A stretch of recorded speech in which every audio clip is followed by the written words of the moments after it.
Assalamu alaikum and a very good morning to all of you. I hope you will be doing good at home and you will be following your studies. As you know that we have done the components of the biotic factors. Now we are going to see the components of abiotic factors. ठीक है, हमने पहले जो है living के देख लिए थे, अब हम जो है नॉन लिविंग देखेंगे उनके कौन कौन से फैक्टर्स है. Abiotic components are the non living features of the environment. ठीक है, नॉन लिविंग होते हैं.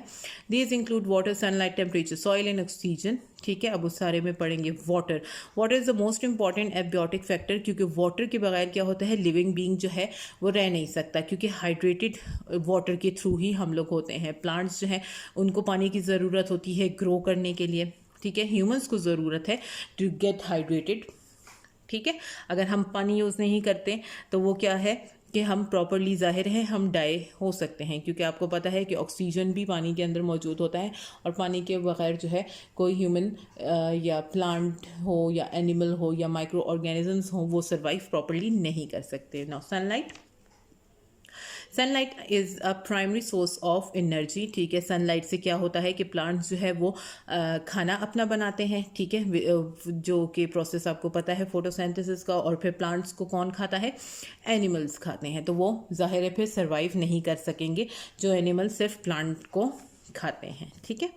टेम्परेचर जो है वो बहुत पावरफुल इफेक्ट रखता है, क्योंकि प्लांट्स की रेस्पायरेशन रेट हाई और लो इसी के थ्रू होता है. अगर लो टेम्परेचर होता है it increases with the rise in temperature but beyond the optimum limit. High temperature decreases the respiration rate. ठीक है, जैसे ही टेम्परेचर ज़्यादा होता है तो रेस्पायरेशन का सिस्टम भी जो है वो थोड़ा सा कम पड़ जाता है. तो इसीलिए टेम्परेचर जो है उसका कम होना और ज़्यादा होना जो है वो काफ़ी डिपेंड करता है. अब ब्रीडिंग पैटर्न्स भी मौजूद हैं, तो टेम्परेचर पे सब कुछ डिपेंड करता है. ठीक है, जितना हाई टेम्परेचर होगा उतने जाहिर है आपको सफ़र करने में प्रॉब्लम होगी, या जितना लो होगा उसमें भी सफ़र करने में इशू होगा.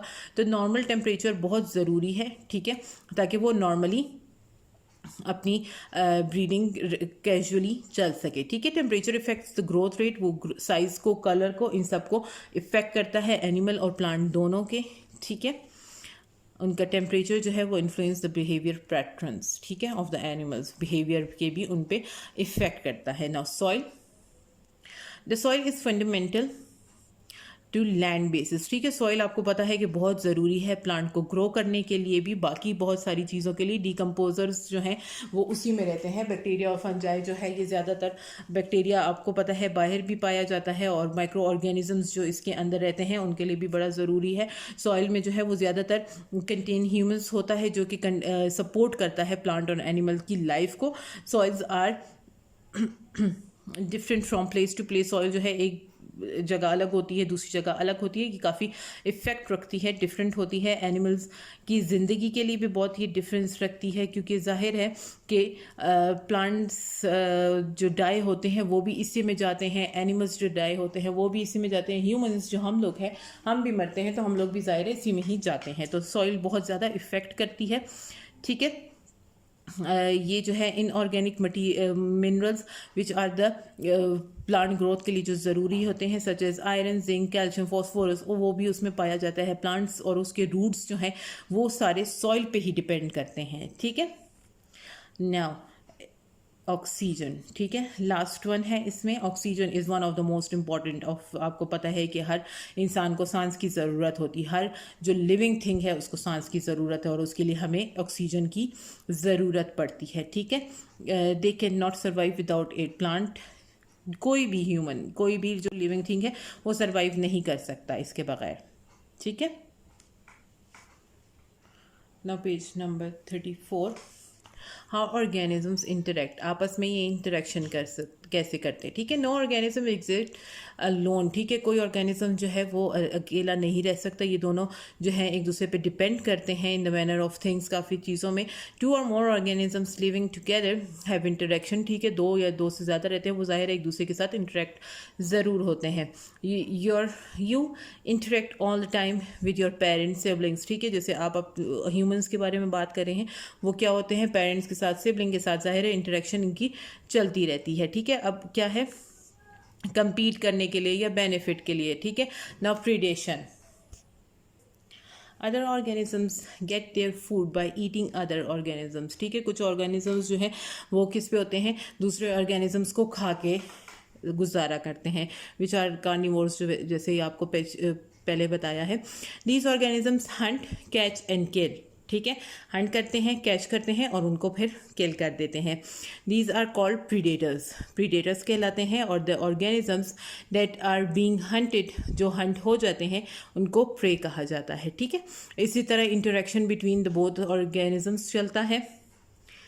प्रीडेशन इस प्रोसेस को कहते हैं, ठीक है। The type of interaction between the organisms when one organism kill another, ठीक है, इसको predation कहा जाता है।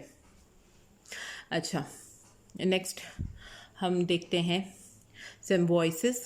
Another category of interaction is symbiosis, ठीक है। Close relationship between the organism exist, benefits, एक दूसरे को बेनिफिट पहुंचाना, या और समथिंग बोथ, ठीक है। समटाइम्स जो है दोनों का हो जाता है। इसमें 3 टाइप्स है, म्यूचुअलिज्म है, कमेंसलिज्म है और पैरासाइटिज्म है, ठीक है। नंबर 1 है म्यूचुअलिज्म, ठीक है। Plants consume carbon dioxide exhaled by the humans to prepare their food while releasing oxygen which humans breathe to stay alive, ठीक है। प्लांट्स जो है वो कार्बन डाइऑक्साइड रहता है जो कि ह्यूमन बाहर निकालते हैं, ठीक है। और जो प्लांट्स है हमें ऑक्सीजन प्रोवाइड करता है ताकि हम सांस ले सके। तो ये क्या हो गया, एक दूसरे को फ़ायदा पहुंचाना, इस को हम म्यूचुअलिज्म कहते हैं, ठीक है। हमारा नेक्स्ट है commensalism. This type of symbiosis जो है वो क्या करते हैं, बेनिफिट, या the other one is neither help, या तो हेल्प भी नहीं होती या तो उसको हार्म भी नहीं किया जाता। इसको कमेंसलिज्म क्या कहा जाता है। An example of this is relationship between, ठीक है, इनका रिलेशन बताते हैं। ब्रैनकिला एंड अवेल के बारे में बता रहे हैं कि ब्रैनकिलस जो है वो एक जगह से दूसरी जगह मूव नहीं कर सकते, तो वो क्या करते हैं, वेल्स की मदद से दूसरी जगह तक चले जाते हैं। Okay, now next is parasitism, ठीक है। पैरासाइटिज्म वो होते हैं, इसमें क्या इंटरेक्शन होता है, जो है पैरासाइट एक दूसरे ऑर्गेनिज्म पे रहते हैं, ठीक है। अब इसमें क्या होते हैं, उससे फीड होते हैं, यानी एक ऑर्गेनिज्म से दूसरे जो है वो फ़ायदा उठाता है। Parasite not only lives on in और ऑन द होस्ट बट वो फीड भी होता है, ठीक है। Fleas that live on the dogs और कैट्स जो है वो है लाइस हो गई हमारे पास, ठीक है। ये 3 टाइप्स थे। नाउ लास्ट इज कंपटीशन, जो इनमें कंपटीशन इसके अंदर होता है। Competition is the interesting type of interaction. ये क्या करते हैं, एक दूसरे को compete करते हैं ताकि एक ही चीज़ के लिए, फूड, शेल्टर, सनलाइट या मेट के लिए, ठीक है, किसी चीज़ के लिए इंटरेक्ट करते हैं। ये इंटर स्पीशीज़ होते हैं या फिर इंटर स्पीशीज़ होते हैं, या तो एक साथ ही कर रहे होते हैं डिफरेंट चीज़ों के लिए, या फिर एक ही चीज़ अलग सेम टाइप के लिए कर रहे होते हैं, ठीक है। कंपटीशन आपको पता है, जैसे आप एग्जाम्पल ले सकते हैं ह्यूमंस की, जो कि आप क्लास में करते हैं, ठीक है, फर्स्ट आने की कोशिश करते हैं, तो वही कंपटीशन के बारे में बात हो गई। That was all for today. Thank you so much. अल्लाह हाफिज़ एंड टेक केयर।